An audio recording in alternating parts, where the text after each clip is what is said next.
Hey everyone, welcome back. Thanks for joining. Maybe the last little bit of closet tarot for a bit.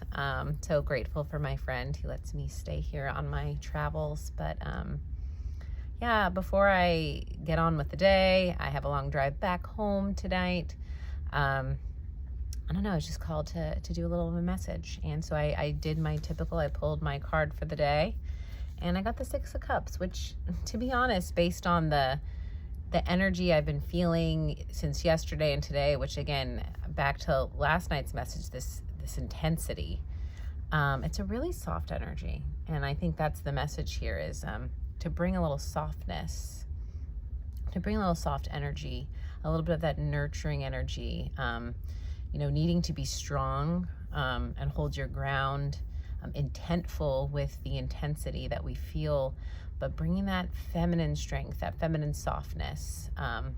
Everyone has that feminine energy in us, right? So just bringing a little bit of that in to balance it out, to soften the energy. The Six of Cups for me, it has a lot of meanings, this card. It's nostalgic, right? It's ancestral. It's soul contracts, soul mates. It speaks of the past, learnings from the past, experiences from the past, energy, emotions from the past. Today, for what it's bringing up for me is a little bit of inner child, a lot of inner child work, actually. It's something that I definitely did some of this past Monday evening for the Cancer full moon, which is a really good time to release emotions. And I do believe inner child work is a really powerful tool to connect with those young parts of ourselves and find the loving energy in our past experiences, which can be really, really healing. It's about finding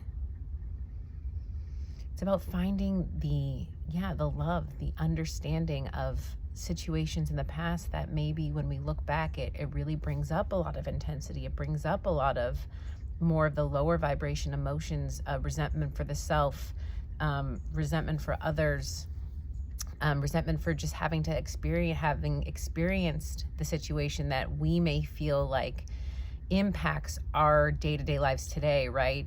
I'm like this, or this is where my life is because of something in the past. And I think the Six of Cups asks us to go back there, but with a loving perspective. Just for some, in terms of ways that you can work with your inner child. Personally, for me, I'm very Pisces. I have a very vivid imagination, so I like doing more inner child visualizations.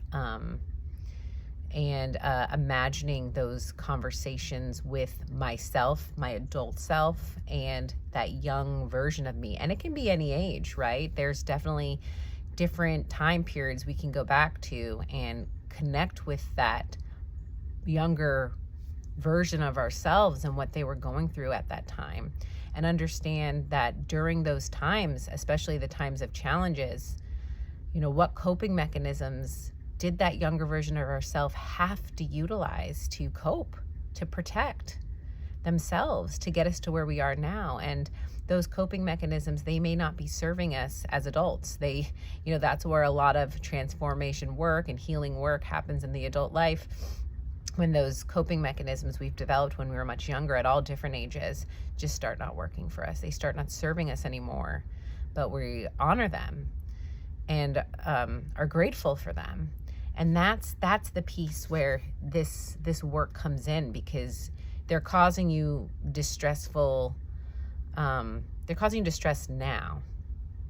And we can look at them as parts of ourselves that we even for some hate.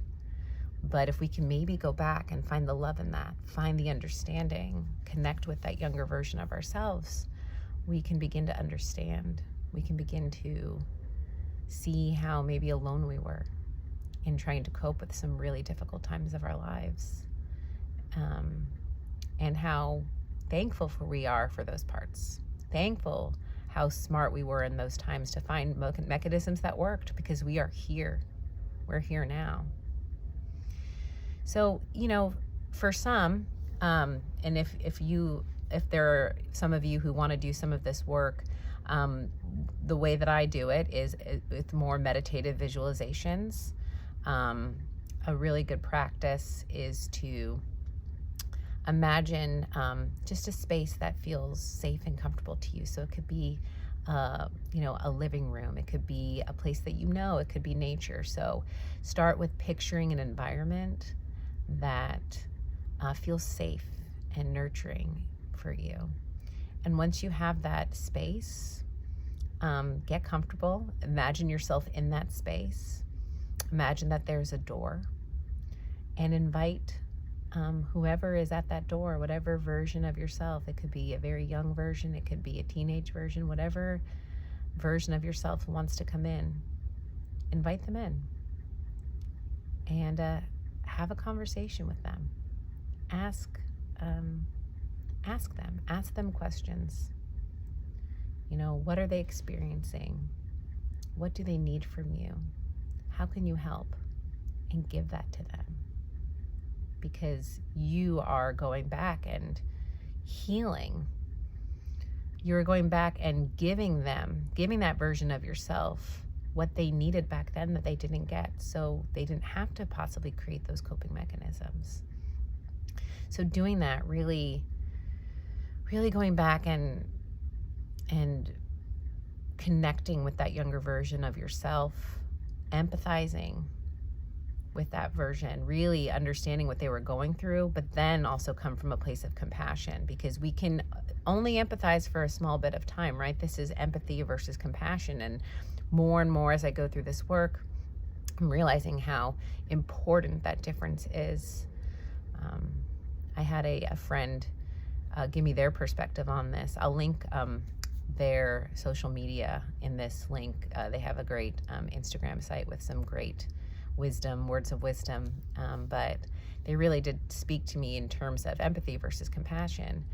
And to really help is to come from a resource detached place, right? And not merged with pain, but to come from a place of separation but compassion. I want to help you, but I can only help you if I myself am strong. I myself am okay. And if I merge with you, if I fully empathize and feel your pain, then I am in pain, and I just create more pain. I create more suffering. We want to eliminate suffering. But going back and doing this work, yes, you experience this, so you can go back and feel what you felt back then. But now you come from a resource compassionate place. You come from that parent space. You parent yourself. You give that part of yourself what it didn't get before. And that's how you start building up this. You start finding the love in these parts of yourself that can be really hard, really, really hard to find. It is a journey, it is a process, but that process of self-love it really feels like, for me, it's been one of the most rewarding, enriching, filled with purposeful experiences I've ever had. Choosing yourself, choosing to love yourself first. And it sounds cheesy, but as you start applying it, as you start really caring about you, the world, your experiences, it opens up. You become open, you become bigger, you become spacious.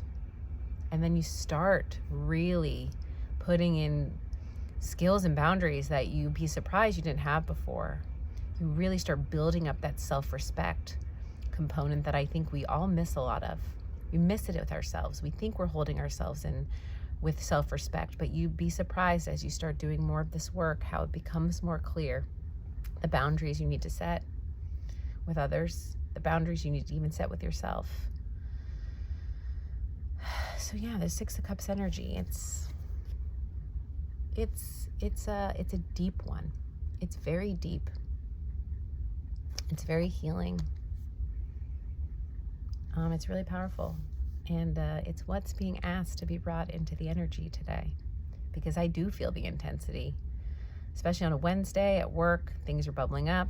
All the stuff from the beginning of the week, all the stuff that needs to get done by the end of the week for some of you. It's just the energy is there. At least I feel it.